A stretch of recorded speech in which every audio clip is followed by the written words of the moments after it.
for your time, Peter. For those who don't know your name, who you are, please introduce yourself. Tell us a little bit about yourself. Okay, thank you, and appreciate the opportunity to have this conversation with you and your team. My name is Peter Nupiri. I'm a civil engineer by profession. I graduated from Unitech in the year 2000. That's about 22 years ago. Well, 23, 24 now, 24 years ago. Wow. Yeah, so then I ended up at Oak Teddy Mine, where I did my graduate development program there as a graduate civil engineer there. That's way back in 2001. So I did 2 years of graduate development program there, and then after the 2 year graduate development program, I was offered a permanent job there. So, and then I continued until about 2013. Yeah. Okay. Yeah, and I worked my way up into the mine, and then I started as a pit supervisor, and then into pit superintendent, and then became the mine manager there. I was mine manager for about 6 years. Wow. Okay. That's good. I ran the Oak Teddy pit 6 years as mine manager, registered manager, production manager, and yeah. Then I left Oak Teddy in 2013, and then came out. I got a job in Western Australia, so I was on my way there. I decided against going there, and yeah, I stayed back. Started my own construction business and built a motel up in Mendi. Yep. It's called Mendi Travelers Inn. So those who grew up in Mendi, Yep. in Southern Highlands, it's very popular up there. So, and then I've been doing just bits and pieces, and yeah. I was fortunate to have been appointed as chairman of the PNG Power Board Right. for about 3 years, but that was short-lived. When there was a government change, Right. Yeah. they wanted to put new people there, so I moved out. Yep. I also served as director on Kumul Minerals when it was first established for about 3 years. And again, the same thing, the government changed, I moved out. And so, yeah, It's pretty that's basically me. pretty impressive. Yeah.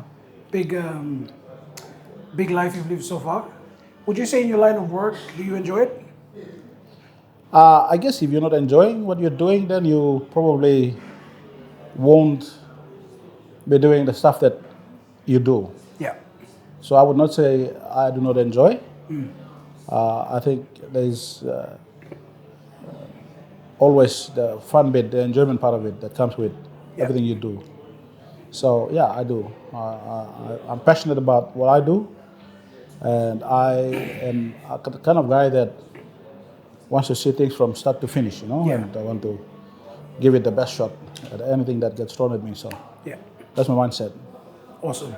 Talk to me about where it started for you. Like, how did you get into this industry, and did it start for you from like a childhood dream, or did you pick it up along the high school? Or? Oh, engineering and construction. Yeah, Yeah. Yep. Okay. So one of my late dad, my uncle was he was a civil supervisor back with Department of Works back then, and Right, my sister also works with Department of Works. And back then, the Australian Army used to be operating up in Mendi in Southern Highlands, and they were building roads and running around. So, I was going and coming, and I was watching them driving around and building roads and doing all that. I got interested Yeah. with that kind of work, and that's how I ended up doing civil engineering. I thought I wanted to be a project manager or something, and so and I wanted to drive the Land Cruisers and run around Yeah. like I saw those white guys doing, the Australian guys. So, and then that was a motivation to go and do engineering, and yeah, that's how I ended up in the industry. And I love what I'm doing. Yep. I was very good at structural engineering or structural designs when I was at uni. And I remember back then, because I was a top student in that subject, Yep. I used to go back and tutor my rest of the class. Oh, nice.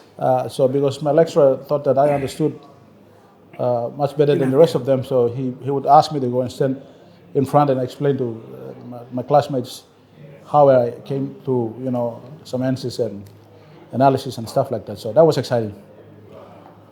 And when I graduated, I was a top student in the civil engineering stream Yeah, that's pretty back good. then. Yeah. Is there? You obviously worked on a lot of projects in your lifetime. What is one or two, let's say, top three that you're really proud of? I think the first one that I did was that when you're working for a company, it's different. Yeah. Working for someone else. Yeah. But when you're working for yourself, you got to dig deep, and because everything is going to come at a cost for you. And so, in terms of projects, I think in Southern Highlands, in Mendi, building Mendi travel machine was kind of was more satisfying. And there's no buildings like that up there, and that when I built it and when I was opening it, I've invited the Prime Minister back then, Peter O'Neill, to come and open it, and it is a very good accommodation setting up there. Yeah. And a lot of people that have been there will speak for themselves. But that was the first big project I done, and I was very satisfied with that. And then now the other recent one that we've just completed, the City Oasis building at Karai Place in Morocco. I think that's second up there. But in here in Port Moresby, the materials and the skills and everything is here, and therefore you differentiate. Right. Yeah. Talk to me about that recent project you mentioned. What was the idea that came about? What inspired it? Well, I've had another project that I done over at East Morocco back then, and I was talking with Jordan, Jordan Saladi from Saladi, and him and I were going to and fro talking about that, and I found out about Jordan from a friend, and then he was operating down at Badile in a small office. So I used to visit him from time to time, and we were talking about that job and Yeah. the design of Kara Place. And there was a bit of going to and fro, and when we were looking at the NCDC building code, there's certain things we could not do, and so I wanted to put more units, and he told me I couldn't do it, and so anyhow, so after all of that, then we came up with what is there, and then we pushed it through a building board and got approvals, and then we started building it. So yeah, so it is something that me and Jordan were working together from the start, from the very start, from concept Yeah. to what it is now, and it's satisfying to have it completed. And then the rest of the team joined, like Salad from the structural engineer, and then we had Dave from DHV, and then rest of Jordan's team, Yeah. and then we had EGL, the Chinese mob, that helped with the construction and all of that. So yeah, putting that team together in the beginning was a little bit difficult, but Jordan and I used to discuss this, that you and I need to put together a team that is a one-stop shop. I feel like we have that team now. And I used to tell him, mate, you're operating in here, but you need to get your structural guy, you need to get your services engineer. And then we have to get a really good builder. And then we can be able to have that team where people are going to see just one project we deliver, and then we're going to be kind of the one-stop shop. I feel like we are there now, and we're going to now do a bit more awareness, marketing of the product we currently have. And that Saladi team, the construction team that we have is a good team, and I think they're all nationals and they're all Papua New Guineans, and I'm proud of them.